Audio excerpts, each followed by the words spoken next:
Hey, everybody, it's your man, Dr. L. Thank you so much for checking out this podcast, this show, this episode. Thank you so much. Make sure you hit the like button on your way in, subscribe, share, all that kind of good stuff. Let's make the channel grow. Let's get this information out there.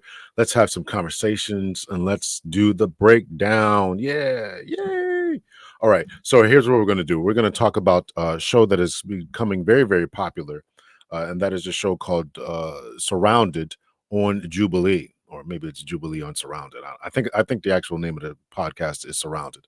So what they're doing is that they are having intense conversations, debates with one person who is surrounded by 20 other persons from the opposite political or social view as they. And in this particular episode, we're going to have a black radical who is surrounded by 20 black conservatives and see how she can hold her own. We're not obviously not going to play the whole thing, but I wanted to respond to a particular part of this. And that is, but this particular lady, young lady, her name is Amanda Seals. She is a black radical. And that means that she is really intensely, very, listen to what I'm saying here. Don't take this another direction. She's very intensely anti-establishment, and very much in the pro-black sector. In other words, she advocates for the advancement in the complete humanity of black folks. And so she stands against what conservatives are standing for. In other words, what do conservatives stand for? And generally, they stand for the continuing of the status quo. A lot of times they adopt very, very Reagan-esque type of platforms or ideas. That is, pick yourself up by your bootstraps, and family values, and hardcore Christianity, things along those lines.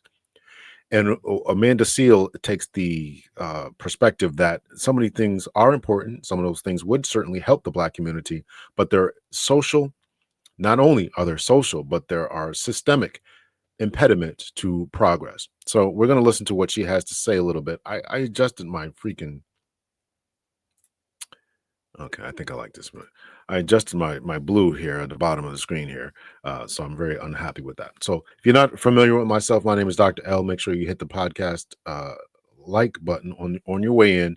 And again, so I am a retired police officer. I'm very much concerned about social issues, very much concerned about black issues. The way I got into this camp and started having these discussions is because I wanted to have these exact discussions. What is it that is holding black progress back, and what can we do in order to change the trajectory of our situation? So here are two different viewpoints. Again, Amanda Seals is the black radical who believes that systemic issues are in the way. The conservatives that think, no, it's all about social progress and the underdevelopment socially and economically, and sometimes even mentally, of the black community. So we're going to get into it. So again, this is about cops. That's what I was. And so her prompt right here, it says black on black crime is a result of underinvestment and over policing. Again, the prompt that she is stating, this is her point of view, is that black on black crime, the prevalence of black on black crime, is the result of underinvestment and over policing. In other words, black people commit so many crimes because no investment has been given to them, or very little in comparison to other individuals, and over policing. For obvious reasons, I'm not going to play all this. Now, what I have to do is and I'm going to try this for the first time here, is I'm going to put an overlay on. I'm going to let it play in the background. I am going to speed it up. I am going to speed it up because I don't want any strikes or anything like that on my channel. So what's going to happen is I'm going to speed up the sound here, so you can go over to the original network there, watch or channel, and watch the full entirety of the debate. I actually thought Amanda Seals did well. I agree with many of her points, even though I don't consider myself a liberal or a conservative. But so here's what I'm going to do. I'm going to put it on 1.25 speed it up a little bit. I'm going to have an overlay on it. Hopefully this won't get me any strikes. I am using this as a learning tool, so we can get into this here. So this is her prompt. We're going to play it right here, 1.25 speed. Let me add this overlay here, so you're not going to be able to see any of us. Let's see. And here is the young man she's going to be debating. And here we go. Is this on stage? Let's see. Add to the stage. Okay. Here we go. Hopefully we can get all this. So here we go.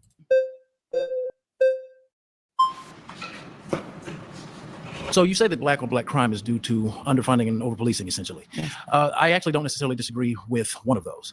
I think that, however, the government, who do you think should be responsible for the funding piece of the black community? Should that be something that the government should step into, or should that be something that we as black people need to handle ourselves? Dr. Jordan Peterson and even Thomas Sowell and several others have stated one thing, that poverty and crime, there's a positive correlation. There's also a positive correlation in the black community of absentee fatherism being one of the root causes leading into criminality. Black males who grew up without a father are 10 times more likely to engage in criminal activity. And so I think Can I put a pin? So they're doing a fact check, and this company is Straight Arrow News. I guess they are backing Jubilee, which then creates this show Surrounded. I believe that's how it goes. The parent company would be Straight Arrow News. I believe the channel network is called Jubilee, and the name of the show is Surrounded. I guess that's right. So they're doing a fact check. You can't see it on the screen here. Actually, maybe I can pull this down. You can see the fact check here. Maybe we can do that. So here's the fact check here. Research clearly shows that there is a correlation between absent fathers and a higher likelihood to engage in criminal activity. Researchers have reached different conclusions on the exact percentage. Data from Florida Atlantic University found children in general with an incarcerated parent are 5 to 6 times more likely to become offenders. I'm going to put the screen back up here so my beautiful face will disappear. Here we go. Right there and ask you a question. Ask me whatever you like. What is the root cause of there being less fathers present? Bad decision making on the part of the fathers. We live in a patriarchal system. Like it or not, men have dominated the socioeconomic, economic, and political power of this country and the world since our existence. So our bad decision making, especially when we focus on the black community, is the root cause of fatherlessness. What type of decisions? Not marrying the women we decide to lay down and have children with. Not being careful with the seeds that we plant in women. No woman can get pregnant without a man planting his seed inside of her. So therefore, it's marriage. Well, that's a part of it. That's marriage is a part of it. Okay. But the true piece that I'm looking at is connectedness between familial units. The black community was at its economically strongest while being at its poorest during the segregation era. Prior to 1968, Dr. Martin Luther King in his last speech said that we have an annual income of more than $30 billion a year, which is more than all of the exports of Canada and more than all of the exports of the United States and more than the national budget of Canada. That was when we were economically at our poorest. Yet, was there a need to sound like MLK right there? Was that necessary? Here we are. We continue on here. 85% of our black children were growing up with a father in the home. There was. Okay, we're going to pause it again here. He's going to do some more. We're going to do some more fact checking here. Fact check. The substantial progress in the educational attainment of African Americans has been accompanied by significant absolute improvements in wages, income, wealth, and health since 1968. But black workers still make only 82.5 cents on every dollar earned by white workers. African Americans are 2.5 times as likely to be in poverty as whites, and the median white family has almost 10 times as much wealth as the median black family. These are different stats that we are looking at here, despite the educational attainment that is going on. So one of the things that we have to look at black attainment when it comes to education and how that translates to wages, incomes, wealth, and health is what we are getting our degrees in. And if other people are getting them in other fields and we're getting them in social science fields, African-American literature, African-American history, things along those lines, and those are considerations that we have to take a look at. So we have to get more black folks into STEM, into law, into other things that are going to be more lucrative. But here we go. Let me put the screen back up here. I hope this works. Less black on black crime. There was less disenfranchisement. Why was there less black on black crime? Because we needed to live together. We had to stick by each other. What was there also less of? I'm not sure where you're leading. That's a leading question. I don't like you don't like this? I don't like leading questions. No. I like direct stuff. So essentially, when we were living in our own communities, we were also policing our own communities. So we were not being used as statistics in the same way to determine how resources were provided to our own communities. When we were going to the government saying, hey, we deserve because we are supposed to be separate but equal, we weren't saying, hey, we want to be with y'all. We were essentially saying, we want what you are stating we deserve. And that is what all of the efforts of the civil rights movement has been. It's literally just been to say, you said when we got out of the Civil War that we would be considered citizens, and all citizens should be getting equal access to these things. However, you are actively allowing the Klan to harm us. You are actively allowing. Who's killed more black people, the Klan or us? I would like to continue my statement. I let you speak uninterrupted. You did. When we talk about this concept of who is harming us, we are really making a false claim when it comes to black on black crime, as if there isn't white on white crime. There's also this unnecessary effort to try and pathologize black on black crime in a way that you don't try to pathologize white on white crime. There are white people killing each other every single day. Now, they may be on jet skis in the pictures after they shoot up their whole family, but nonetheless, there are white people killing each other every single day. Now, much of the reason why you may see more numbers in terms of black on black crime are for two reasons. One, the statistics be lying all the time. We have seen this. Numbers? Okay, we have seen this in a real way. So in New Jersey, what numbers can be trusted? Because with the previous speaker, I'm about to tell you right now. Okay, so your sources. You can't such number. No, I'm literally about to give you an example of numbers not being able to be trusted. Okay, talk to me. That's what I was doing.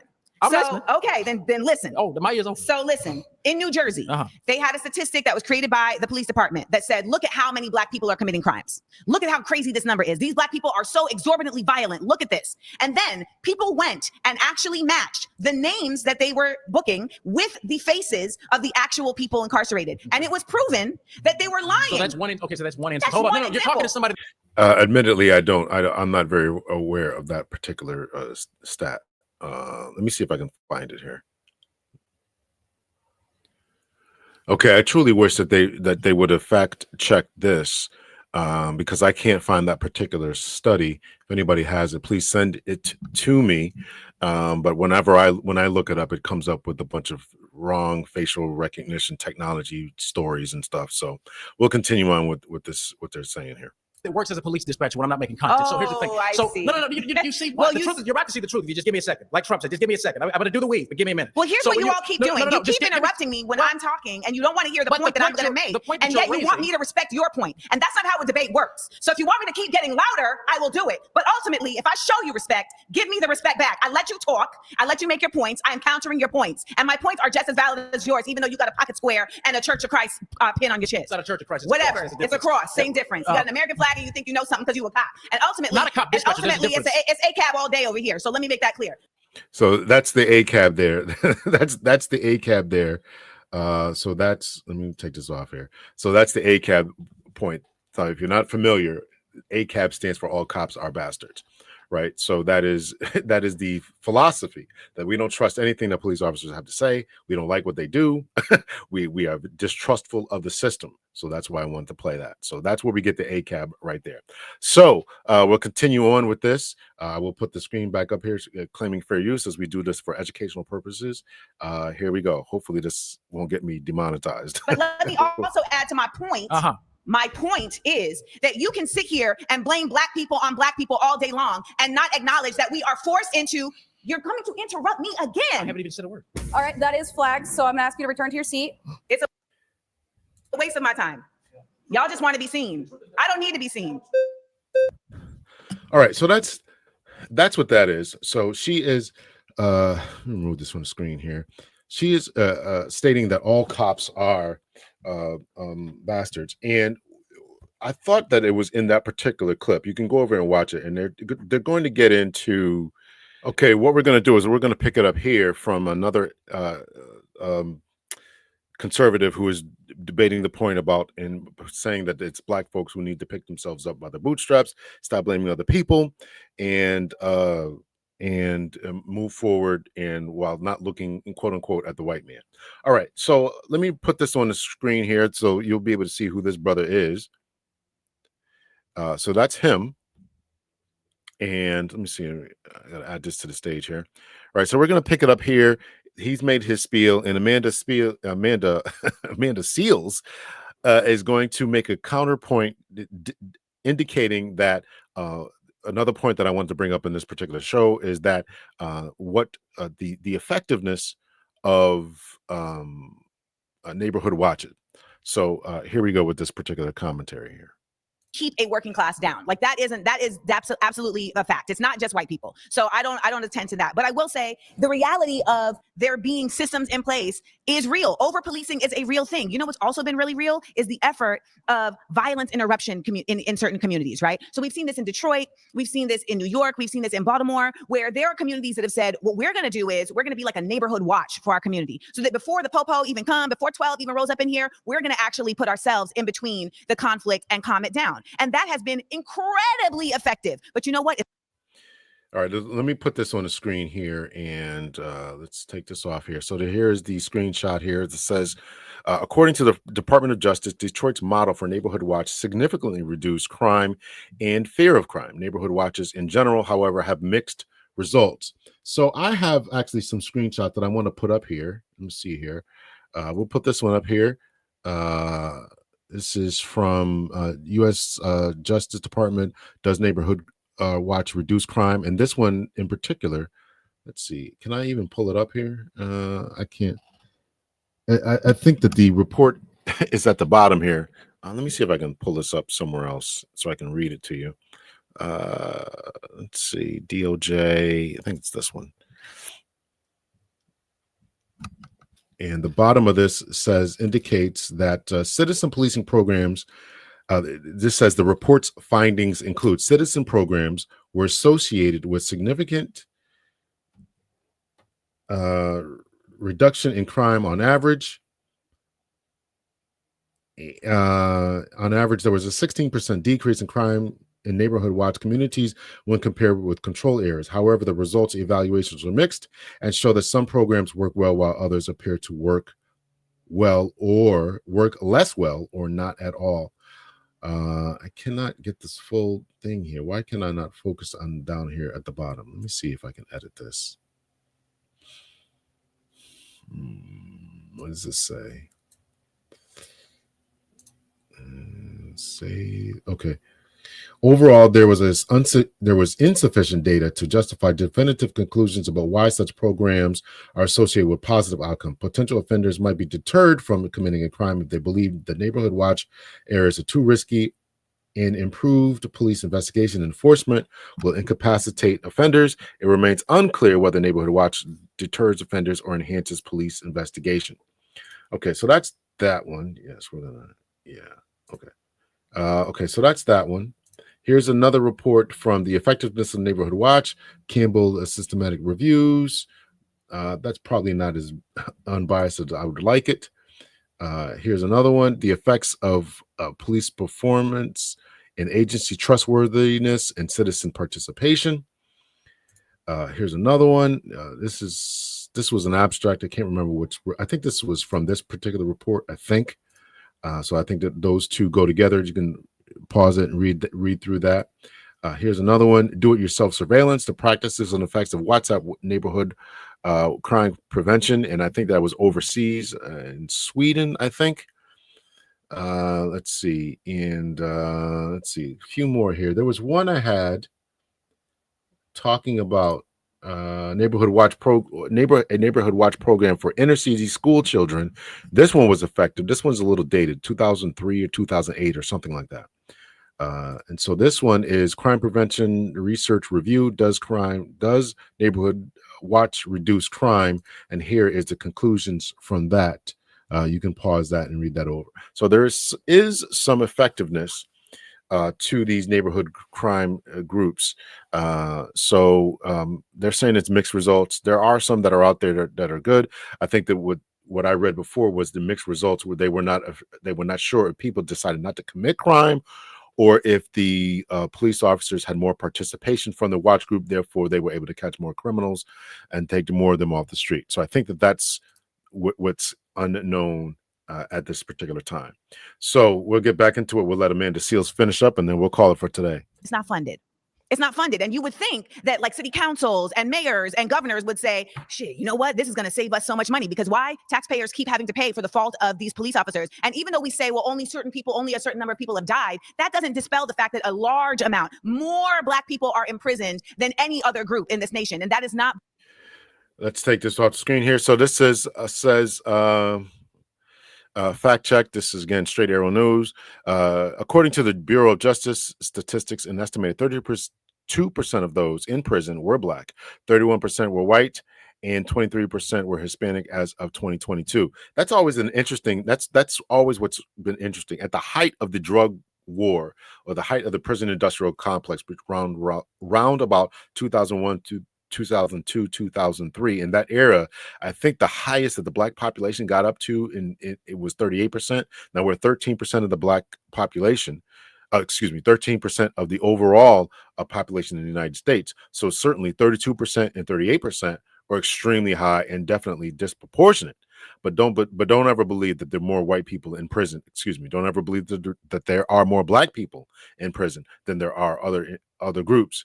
So yes, it is something we have to take a look at. It's something we have to take a look at seriously, and we have to do a lot about it in a short amount of time. Why do I say it's a short amount of time? Because I don't think that we can sustain these particular levels for far too long, where there's a lot of different things that are going on behind the scenes, particularly when it comes to politics, immigration, that we don't have a lot of time to play around with this. We got to get these numbers under control. And part of it is, yes, having fathers in the home. Part of it is systemic. Part of it is making sure that we have jobs, security, and all of that type of thing. So all of that is essential in this conversation that they're trying to have in a short amount of time.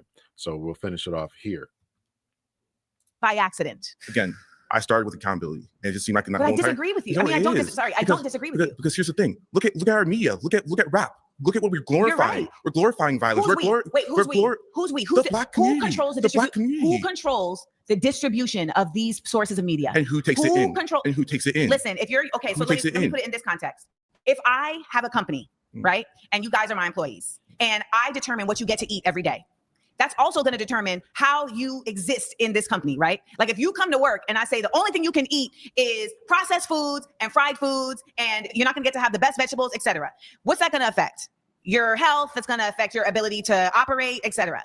This is how the United States operates. There's a lot of us that don't want to admit that as much as accountable as we want to be, all of our brains also don't operate the same way. Some of us are much more apt to be indoctrinated than others. That's a fact. There's a 1% of people that knows this. There's a whole show called Mad Men that's about advertising, etc. And if we don't acknowledge multiple things at the same time, then we simply cannot stop it. We can be as accountable as we want to be. And I hope that if you're right, because I hope you're right, I wish that it was a situation where if black people could just be accountable, then nothing else would matter. But unfortunately, that hasn't been the case, because we have seen when we have Black Wall Street in Tulsa and we have Black Wall Street in Durham, that when we actually do hold our own and build our own communities, they will still come and run it down. Pause. You've been voted out. Please return to your seat.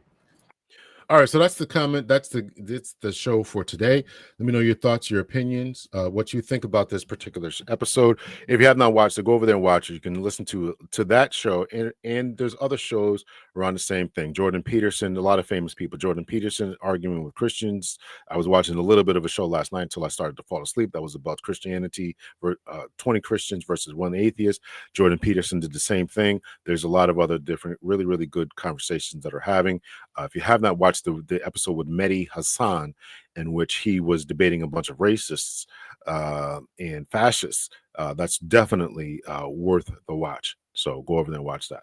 All right, so let me know your thoughts, your opinions. Hit me in the comment section. Like the video, subscribe, share, and let's make it do what it do. If you got a video you want me to review, make sure to send it to me. The email should be, let's see, I'll put the email down here. Let's see, hit the like button.